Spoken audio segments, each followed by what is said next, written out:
Hello everyone, welcome to this channel. आज की video में पढ़ने वाले हैं English NCERT book class 5th Marigold से एक चैप्टर जिसका नाम है द टॉकेटिव बार्बर। टॉकेटिव का मतलब होता है बहुत ज्यादा बोलने वाला बातुनी, और बार्बर का मतलब होता है बाल काटने वाला नाई। तो ये कहानी है एक ऐसे नाई की जिसको बहुत ज्यादा बोलने का शौक था, अनलिमिटेड वो बोलता था, अननेसेसरी, है ना। तो एक बार वो क्या होता है, सुल्तान की शेव करने के लिए जाता है और वहां पर वो अपनी वही बातें शुरू कर देता है जिसका कि कोई अर्थ नहीं होता। तो सुल्तान बहुत ज्यादा उससे फेडअप हो जाता है, परेशान हो जाता है। और फिर क्या होता है स्टोरी में हम देखेंगे, बड़ी इंटरेस्टिंग स्टोरी है ये। चलिए पढ़ते हैं इसे। Long ago, a sultan whose name was Shahryar ruled over a large kingdom. बहुत समय पहले की बात है। एक सुल्तान था जिसका नाम था शाहरियार और एक बड़े से राज्य पर राज करता था। किंगडम का मतलब होता है राज्य। His queen was a good storyteller, और उसकी जो क्वीन थी ना, रानी, वो बहुत ही अच्छी स्टोरी टेलर थी, मतलब कहानियां सुनाती थी बहुत अच्छी। Each night she would tell a story to the king. और हर रात वो राजा को एक कहानी सुनाया करती थी। She narrated ancient Persian and Arabic folk stories, और वो सुनाती थी पर्शियन और अरेबिक लोक कथाएं। ठीक है, फोक स्टोरीज का मतलब होता है लोक कथाएं। This is one of the stories from the Arabian Nights, और ये उन्हीं कहानियों में से एक कहानी है, अरेबियन नाइट्स जिसे बोला जाता है उसमें से। Read the story about a man who can not stop talking. एक कहानी एक ऐसे व्यक्ति के बारे में जो कि बोलना बंद नहीं कर सकता था बिल्कुल भी। Okay, in the city of Kashgar lived a barber who was a great talker. Kashgar city में एक नाई रहता था जिसको कि बहुत ज्यादा बोलने का शौक था, बहुत बातूनी था वो। Once the sultan called the barber to shave his head. तो एक बार की बात है, सुल्तान ने अपने शेव करने के लिए, बाल कटवाने के लिए उसको बुलाया महल में। Okay, the barber started talking non stop instead of shaving him. और जो बार्बर था ना, उसने अपने नेचर के अकॉर्डिंग बहुत ज्यादा बोलना शुरू कर दिया, नॉन स्टॉप बोलता रहा और किंग को परेशान कर दिया बहुत ज्यादा, बजाय की काम करने के, शेव करने के लिए। तो सुल्तान गॉट एंग्री। अब सुल्तान जो है ना, वो बहुत गुस्सा हो जाता है उससे कि इसको बुलाया शेव कराने के लिए और ये शेव ना करके अननेसेसरी बातें कर रहा है। When are you going to stop talking and begin to do your work?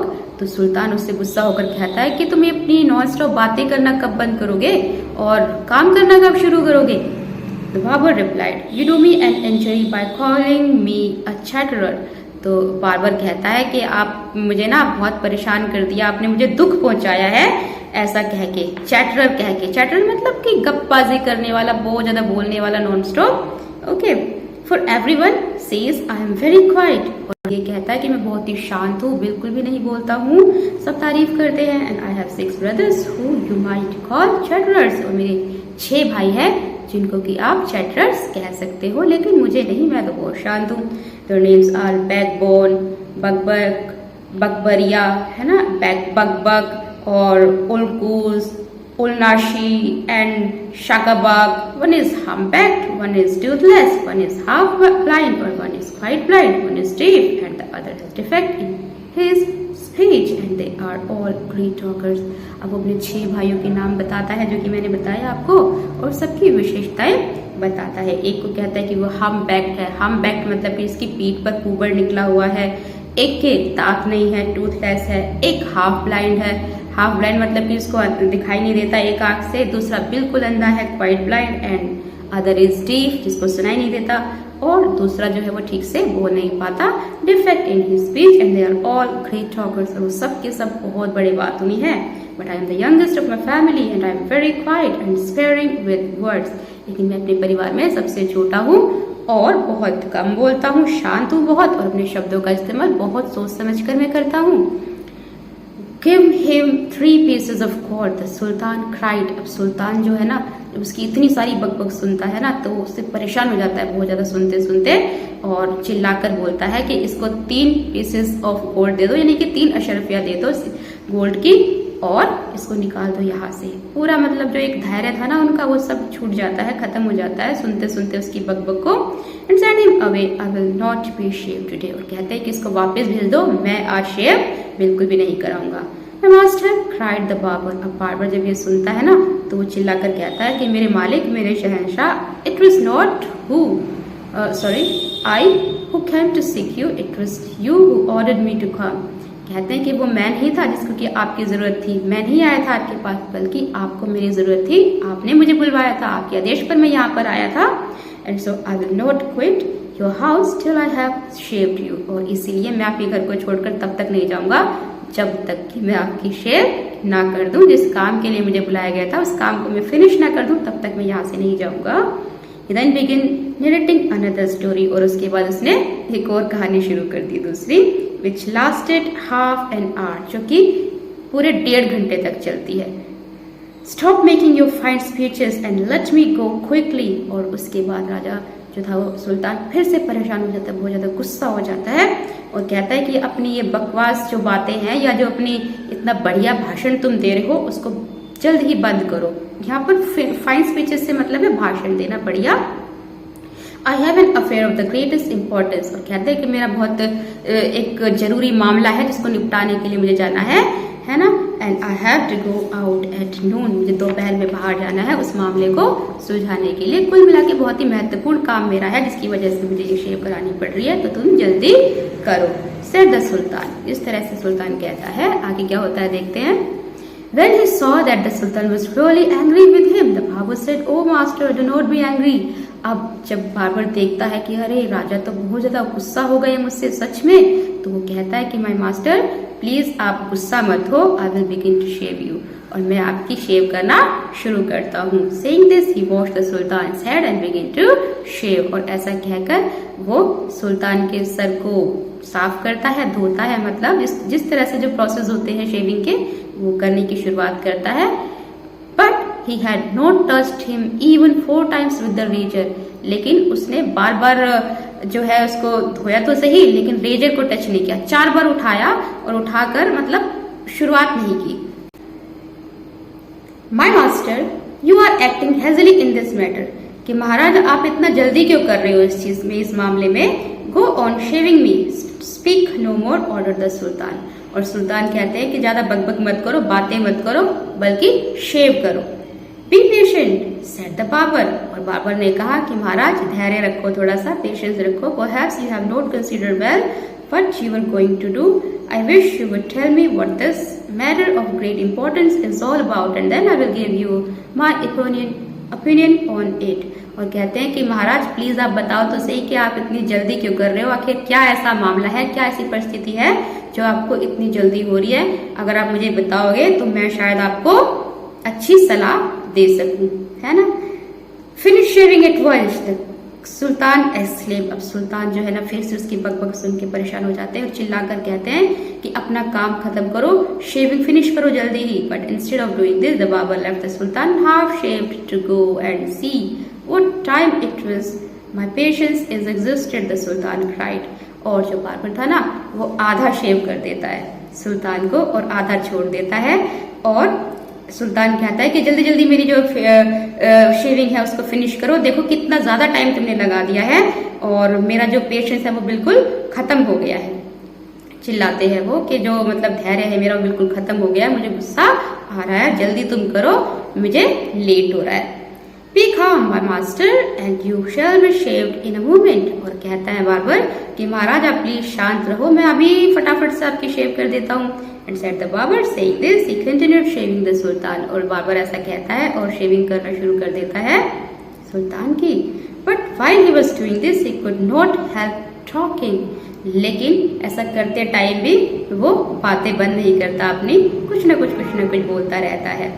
If you could inform me what this important affair is, I would give more advice which you might find useful, he said। और वो कहता है कि महाराज ऐसी क्या जरूरी बात है, क्या ऐसा इम्पोर्टेंट मामला है जिसके लिए आप इतना जल्दी कर रहे हो, शेविंग के लिए इतना परेशान दिखाई दे रहे हो। अगर आप मुझे बताओगे तो मैं शायद आपको अच्छी सलाह दे सकता हूँ जो कि आपके लिए यूजफुल होगी, उपयोगी होगी, आपके काम आएगी। Sultan was completely fed up by now. और अब सुल्तान जो था ना सुन के बहुत ज्यादा परेशान हो गए थे। फेड अप मतलब बहुत ज्यादा परेशान हो जाना। Now decided to satisfy the barber. और उसके बाद उन्होंने सोचा कि इस बाबर को सेटिस्फाई करके मतलब इसका जो भी बनता है पैसा वो देकर इसको निकाल दिया जाए यहाँ से। He told him that he was giving a feast to some friends at noon which was why he was in a hurry to leave. अब सुल्तान ने सोचा कि ये जो पूछ रहा है चलो इसको बता देता हूँ और शायद ये उसके बाद फिर अपना काम फिनिश कर दे और मुझे जल्दी फ्री कर दे और मैं अपने मामले को निपटाने के लिए जा पाऊँ। तो वो कहता है कि आज बहुत सारे फ्रेंड्स आने वाले हैं दोपहर में, उनके लिए भोज रखा गया है, इसकी वजह से मुझे जल्दी जाना है। When the barber heard the Sultan mention a feast, he exclaimed, "That reminds me, yesterday I invited 4 or 5 friends to come to my house today." और फिर बाबर कहता है ये सुन के कि महाराज आपको मुझे बताना चाहिए था चिल्लाकर कि yesterday मैंने कल ही इनवाइट किया है अपने कुछ दोस्तों को अपने घर पे खाने पर, but I had quite forgotten it and I have not made any preparations for them. और कहते हैं कि मेरे दोस्तों को बुला तो लिया महाराज, लेकिन मैं भूल गया और मैंने कोई भी तैयारियां उस खाने के लिए उनको बुलाने पर नहीं की है। वो आएंगे तो मैं उनको क्या खिलाऊंगा। Okay, the Sultan who was at the mercy of the barber was ready to do anything to be rid of him. अब सुल्तान जो कि अब बार्बर की दया पर थे, मर्सी से मतलब दया पर, कुल मिलाकर हाफ शेव उसको छोड़ देता ना तो अब इसको करवाना ही पड़ता। इस वजह से वो सोचते हैं कि किसी न किसी तरीके से मैं इसकी बात को मानूं जिससे कि ये मेरा काम खत्म कर दे। ओके, और मुझे इससे छुटकारा मिल जाए। Be quick and finish your work, the Sultan replied. तो सुल्तान कहते हैं कि जल्दी करो, जल्दी से अपना काम फिनिश करो, and you shall have all the food that has been prepared for me today. और कहते हैं कि जो तुम्हें चाहिए, जो भी खाना आज मेरे लिए बना है वो सब तुम्हें दे दिया जाएगा, लेकिन तुम अपना काम तो खत्म करो। Please show me the food so that I may judge if it is enough for my 5 friends. और कहते हैं कि महाराज प्लीज मुझे वो खाना दिखा दो जो बना हुआ है ताकि मैं ये जज कर पाऊँ, देख पाऊँ कि क्या जो मेरे 5 दोस्त आएंगे उनके लिए काफी है या नहीं है। I have enough food for you, the Sultan exclaimed. सुल्तान जो है वो गुस्सा हो जाते हैं फिर से और चिल्ला कर कहते हैं कि बहुत ज्यादा खाना है तुम्हारे लिए, कमी नहीं है खाने की। But he ordered that all the food prepared for his feast be brought in. लेकिन वो आदेश देता है कि जो सारा खाना बनाया गया है वो तुम्हारे लिए लाया जाएगा। The barber looked over the food and said, और बाबर जो है ना, जब राजा उसके लिए मंगवा देता है सारा का सारा खाना जो भी बनवाया गया था, तो वो उस खाने को देखकर कहता है this is very good, but I shall want some food for the dessert also. लेकिन कहते हैं कि महाराज मुझे कुछ फ्रूट्स की भी जरूरत होगी, फल की भी जरूरत होगी डेजर्ट पे, मतलब कि मीठे में। डेजर्ट का मतलब यहाँ पर the sultan is in desperation, sorry, निराश से हो जाते हैं थोड़ा सा कि किस तरीके से आखिर अपना जो काम है वो निकलवाऊं मैं इससे और फ्री हूँ। Since his head was half shaved, क्योंकि उनका जो सर था ना वो आधा शेव किया हुआ था, इस वजह से सारी बातें जो थी वो उसको माननी पड़ रही थी बाबर की। Ordered that the fruit should also be brought in, और जो सुल्तान थे ना उन्होंने तुरंत ऑर्डर दिया कि फ्रूट्स लाए जाए इनके लिए। The barber left off shaving the Sultan to examine each dish separately, और जो बाबर था ना वो अपना शेविंग करना छोड़ देता है और जो भी खाना जो भी फ्रूट्स वगैरह वहां पर आया था ना उसको बड़े ध्यान से एग्जामिन करने लग जाता है, देखने लग जाता है कि कोई कमी तो नहीं है, क्या क्या बना है आखिर, है ना। And this took up half an hour, और इसको करने में करीब आधा घंटा वो लगा देता है। The Sultan stamped his feet impatiently, but the barber did not hurry. और जो सुल्तान है ना वो इतना परेशान हो जाता है कि अपने पैर जमीन में दे के मारता है इम्पेशेंटली, मतलब कि धैर्य बिल्कुल उनका खत्म हो जाता है। लेकिन जो बार्बर था ना उसको तो कोई जल्दी नहीं थी, उसको ये लग रहा था कि भाई मैंने आधा शेव कर दिया है, अब तो सुल्तान को सारी बातें मेरी माननी पड़ेगी, ठीक है। लेकिन इसीलिए वो किसी भी जल्दी में नहीं था, बड़े आराम से सारे खाने को वो देख रहा था। At length, however, he again took up the razor, but after a few minutes of work, stopped suddenly and cried. तो हालांकि वो फिर से थोड़ी देर बाद उठा लेता है रेजर को, लेकिन कुछ मिनट बाद थोड़ा सा काम उसने किया और उसके बाद फिर से वो बंद कर देता है और अचानक चिल्लाता है, I never knew what you were so generous, कि महाराज मुझे पता नहीं था कि आप तो इतने उदार हो। और फिर से वो कहानी कोई ना कोई शुरू कर दे। तो आपको भी अपनी जिंदगी में कोई ना कोई लोग ऐसे मिलते होंगे जिनको कि झेलना बहुत ज्यादा मुश्किल कई बार आपको हो जाता है, अननेसेसरी वो बोलते हैं जहाँ पर की जरूरत नहीं होती बोलने की। ओके, तो that was the story. I hope कि आपको इंटरेस्टिंग लगी होगी, कुछ सीखने के लिए भी मिलेगा। और अगर किसी को ज्यादा बोलने की आदत है तो वो अपनी आदत में थोड़ा बहुत सुधार लाएगा। ओके, तो चलिए मिलते हैं अब नेक्स्ट वीडियो में नेक्स्ट टॉपिक के साथ। Till then bye, take care, have a nice day, thank you for watching.